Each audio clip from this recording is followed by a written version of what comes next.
Selamat berjumpa kembali dalam pelajaran fisika bagi anak muridku semua. Kali ini materi yang akan kita bahas adalah gerak parabola.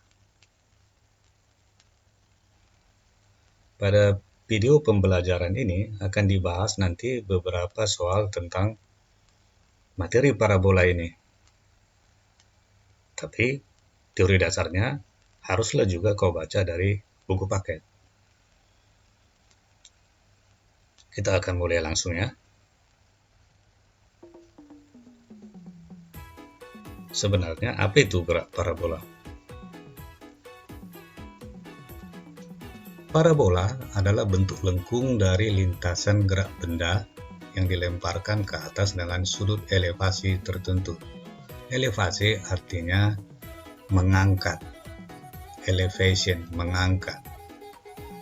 Jadi gerak parabola adalah gerak yang lintasannya berbentuk parabola.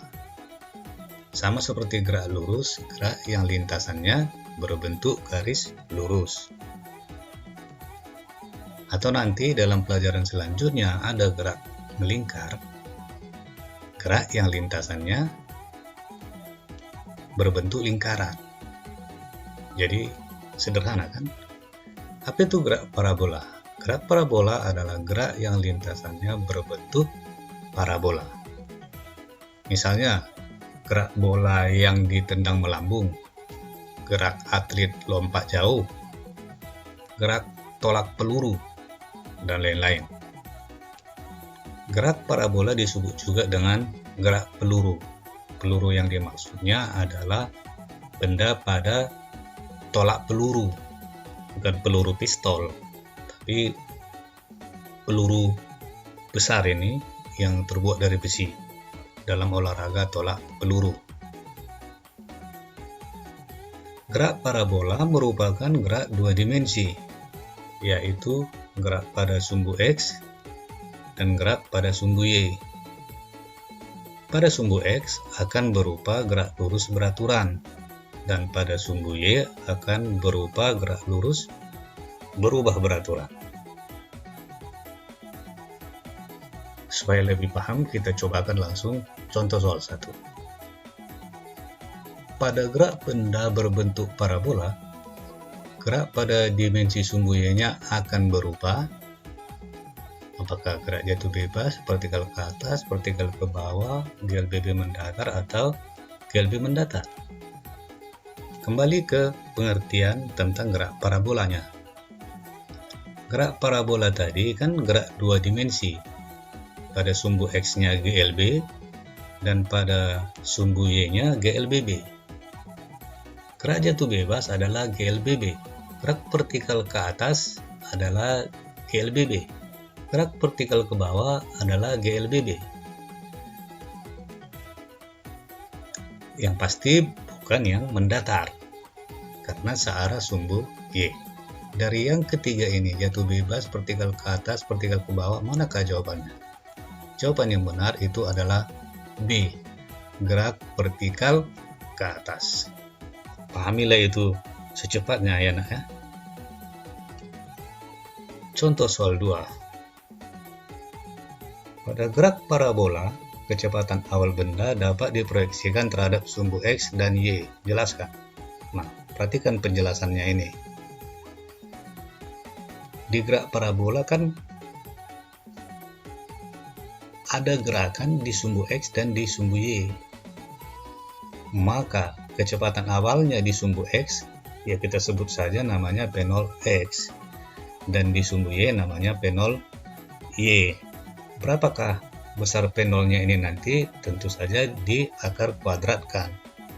P0 X kuadrat ditambah P0 Y kuadrat. Hasil dari akarnya itulah nanti menjadi P0-nya. Ini adalah grafik tentang gerak parabola. Perhatikanlah yang berwarna biru ini, yang namanya P0X. Di sini juga ada namanya P1X. Di sini V2X. ini V3X, ini V4X. Ini mengarah ke sumbu X. Dia mengarah ke sumbu X. Ini sumbu X-nya. Dia mengarah ke sumbu X. Sedangkan menurut pengertiannya tadi bahwa searah sumbu X adalah GLB. Berarti besar V4X, V3X, V2X, V1X, dan V0X besarnya sama. Maka dituliskan di sini P0X sama dengan P1X, sama dengan P2X, sama dengan P3X, sama dengan P4X. Sama semua besarnya. Sedangkan V untuk sumbu Y ini adalah V0Y. Lihatlah yang warna hijau ini. Awalnya besar, kemudian mendekati puncak dia semakin kecil. Di puncak sudah tidak ada lagi. V2Y-nya sudah menjadi 0. Kemudian di D, di kondisi 3-nya ini, P3Y-nya sudah berubah arah, sudah arahnya ke bawah. Kemudian di 4Y juga sudah ke bawah. Lihatlah perbedaan besarnya. Dari besar menjadi kecil, menjadi 0. Mulai membesar lagi dan semakin besar lagi. Lihatlah juga tentang waktunya, waktu TAC ini. Jadi waktu dari A ke C, itu namanya TAC, itu sama dengan waktu dari A ke F. Perhatikan penjelasannya ini, baca baik-baik. Jadi waktu dari A ke E itu sama dengan waktu dari A ke F dan F ke E. Sedangkan waktu dari A ke F itu sama dengan F ke E. Berarti waktu dari A ke E sama dengan waktu dari 2 kali waktu dari A ke C.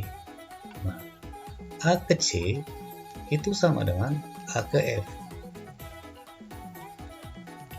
Jadi dari A sampai ke E itu sama dengan 2 kali dari A ke C. Karena A ke C itu sama dengan C ke E. Segeralah pahami ini. Kalau ada hal yang kurang mengerti, boleh kamu tanyakan nanti ke gurumu ya. Dan di sini di penjelasan awal ini juga perhatikan P0-nya ini P0X ini. Tentu saja ini akan memakai cos. Karena jika sisinya ini berdekatan dengan sudutnya, maka nanti sisinya ini akan memakai cos. Sedangkan yang satu lagi di sini akan memakai sin. Jadi V0Y-nya nanti akan menggunakan sin.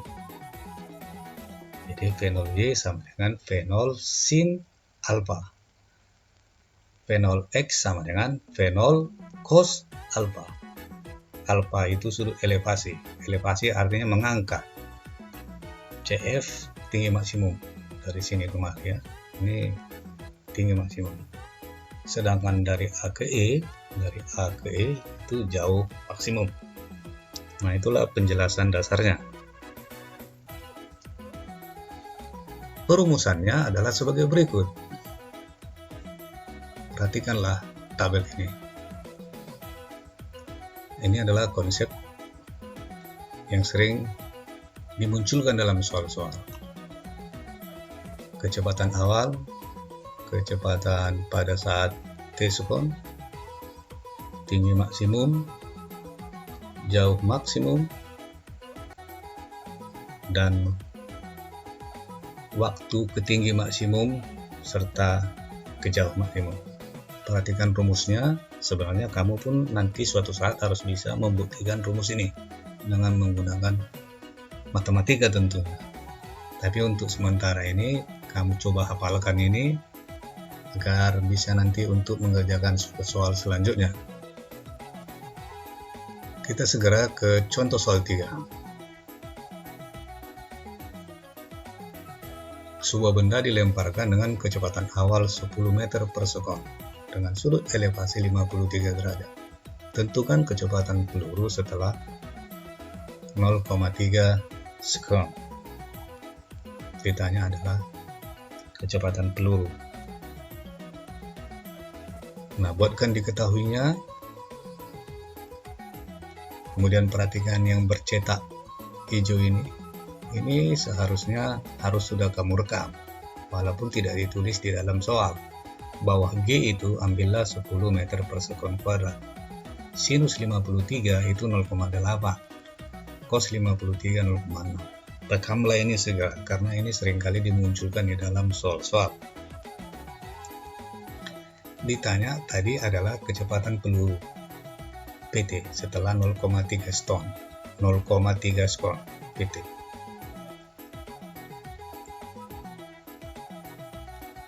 Kecepatan secara sumbu X, yaitu PTX, itu sama dengan P0 X, sama dengan P0 cos theta.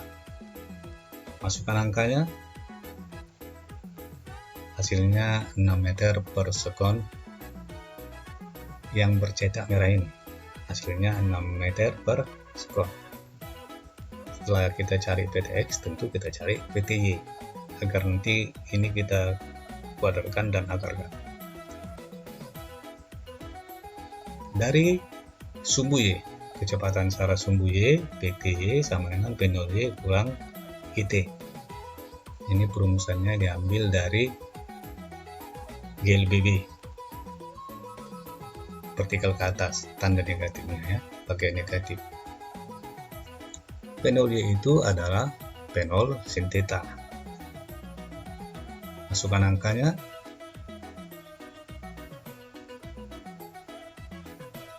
kalikan dan kurangkan, jawabnya 5 meter per sekon.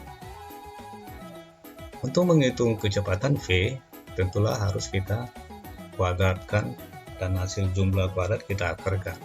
Rumusnya seperti berikut ini. VT sama dengan akar PTX kuadrat tambah PTY kuadrat. Ini dari vektor. Masukkan angkanya, maka menjadi akar 61. Pakai kalkulator biar lebih mudah, 7,81 meter per sekon. Sekarang ke contoh soal 4. Sebuah bola ditendang oleh seorang pemain dan bola kembali menyentuh tanah di kejauhan 60 meter. Jika sudut angkat atau sudut elevasi tadi ya, sudut angkat tendangan bola 37 derajat. Tentukan besar kecepatan awal. Nah, buat diketahuinya, X maksimumnya 60 meter. Alfanya 37 derajat. G-nya 10 meter per sekon kuadrat. Ditanya adalah kecepatan awal, P0. Ditulislah di P0. Dijawab. Karena ada tadi data tentang jauh maksimum X max yang 60 meter, maka bekerjalah dari jarak jauh maksimum. X max sama dengan P0 kuadrat kali sin 2 alfa per G. Masukkan angkanya, 60 X max P0 kuadrat kali sin 2 kali 37, karena alfanya 37. Menjadi 60 sama dengan P0 kuadrat kali sin 74, 2 kali 37 tadi ya, maka menjadi 74 per 10. Menurut kalkulator sin 74 itu 0,96. Hitung punya hitung, P0 kuadratnya 625. Maka untuk menghitung kecepatan awalnya kan tinggal mengakarkan. Maka P0 sama dengan akar 625 sama dengan 25 meter per sekon. Agak mudah bukan? Lanjut terus ke contoh soal 5.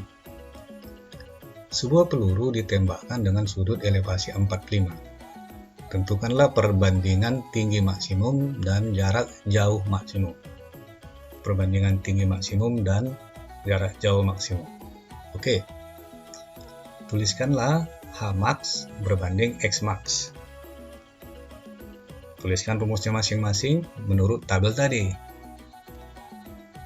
Makanya rumus ini harus segera dihafal ya. P0 dengan P0 nanti bisa dicoret, G dengan G bisa dicoret. Maka menjadi sin kuadrat alfa per 2. P0-nya sudah dicoret dan G-nya sudah dicoret. Berbanding sin 2 alfa. Sama, P0 kuadratnya sudah dicoret dan G-nya juga sudah dicoret. Masukkan angkanya. Alfanya ganti dengan 45. Seperti inilah hasilnya. 2 kali 45 kan 90. Masukkan angkanya, sin 45 itu setengah akar 2. Jadi setengah akar 2 kuadrat per 2 banding 1. Hitung secara matematis menjadi 1/4 banding 1. Perbandingan tidak boleh pakai per. Maka dikalikan dengan bilangan supaya dia menjadi bilangan bulat. 1/4 maka kalikan saja dengan bilangan 4. Maka 1 banding 4. Nah, begitu caranya. Lanjut terus supaya semakin mengerti. Contoh soal 6. Sebuah bom dijatuhkan dari sebuah pesawat terbang yang berterbang secara horizontal dengan kecepatan 150 meter per second di ketinggian 2000 meter. Tentukan jarak mendatar yang ditempuh bom tersebut. Ya, buatkan diketahuinya seperti biasa. Ditanya adalah X, maka kita akan menjawab dengan memperhatikan sketsa berikut. Yang bulat ini kita anggap sebagai bom yang dijatuhkan tadi, walaupun menurut gambar bomnya ini seperti ini. Nah, ini bukan bulat dia, tapi kita anggap saja sebagai bulat biru ini. Jadi tingginya tadi 2000 meter. H itu menjadi H maksimum. Dengan kecepatan mendatarnya, kecepatan mendatar si bom sama dengan kecepatan si pesawat. Karena dia tadi awalnya berada di dalam pesawat. Jadi V-nya pesawat itu sama dengan V0x. Nanti lintasannya akan seperti ini. Nah, seperti garis putus-putus merah. Dan yang ditanya adalah, nah ini, X. Jarak dari mendatarnya. Setelah kita lihat sketsanya, maka terlihat bahwa gerakan ini merupakan setengah dari gerak parabola, tapi yang dari puncak yang akan turun ke bawah. Jadi pada sumbu X tetap berlaku GLB, dan pada sumbu Y berlaku gerak jatuh bebas, karena dia berada dari puncak. Menghitung T, H sama dengan setengah GT kuadrat. Ini adalah rumus jatuh bebas. Masukkan angkanya, angka 420 skot. Maka sesuai dengan aturan di gerak parabola, waktu T 20 skot inilah yang menjadi waktu T pada gerak searah sumbu X. Mengapa ini terjadi? Nanti perhatikan lagi grafik gerak parabola tadi. Kemudian mulailah menghitung jarak mendatar. X sama dengan V kali T. 150 kali 20. 3000 meter. Catatan, pada titik puncak, P0x-nya itu adalah kecepatan pesawat. Itulah yang menjadi V. Dan V0y-nya 0. Kalau V0y-nya 0, kecepatan awalnya 0, itulah yang disebut dengan gerak jatuh bebas. Contoh soal 7. Sebenarnya soal ini juga mirip dengan contoh soal 6 tadi, tapi sedikit dengan modifikasi. Seorang pengemudi tank hendak melewati rintangan tanah berlumpur. Perhatikan gambarnya itu ya. Dengan perbedaan ketinggian 1,8 meter. Tentukan kecepatan minimum tank tersebut. Perhatikan gambarnya. Perhatikan sketsanya.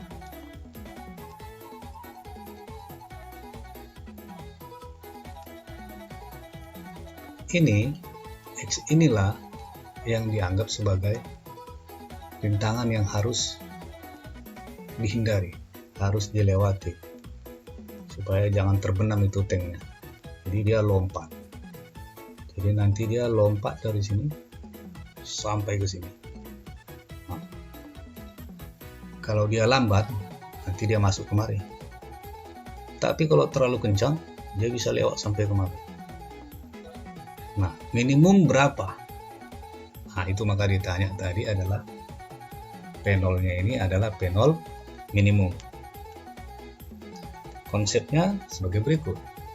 Perhatikan dan bayangkan nantinya gerakan ini akan berupa lintasan parabola juga. Ya, harus bisa kau bayangkan bahwa ini nanti adalah lintasan berbentuk parabola juga. Yang di sini dia terbang, lompat sampai kemari. Kencang dia nanti seperti ini, mouse-nya perhatikan sampai di sini. Jadi lintasannya berupa parabola. Dalam hal ini setengah parabola dari puncak, bukan dari awal dasar. Kecepatan yang diperlukan tentunya kecepatan minimum. Minimumnya berapa? Nah, itu yang ditanya. Pertama, yang dihitung adalah waktunya dengan menggunakan gerak yaitu bebas yang secara sumbu Y-nya. A sama dengan setengah GT kuadrat. Masukkan angkanya, maka dapat T-nya 0,6 sekon. Kemudian gunakan waktu T ini untuk GLB secara sumbu X. X sama dengan PT. V-nya adalah minimum ya, minimum. T-nya. X sama dengan V min dikali T. 7,5 kali V min sama dengan 0,6, maka dihasil V minnya 12,5 meter per sekon. Bagaimana? Sampai sekarang sudah mulai dapat? Nah, sekarang sudah di akhir video pembelajaran. Untuk lebih memahami tentang materi gerak parabola ini, di sini ada 3 soal latihan.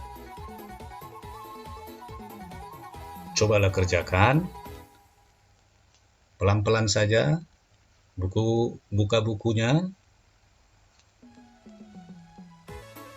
buka kembali video ini, bagaimana caranya supaya ini bisa dapat.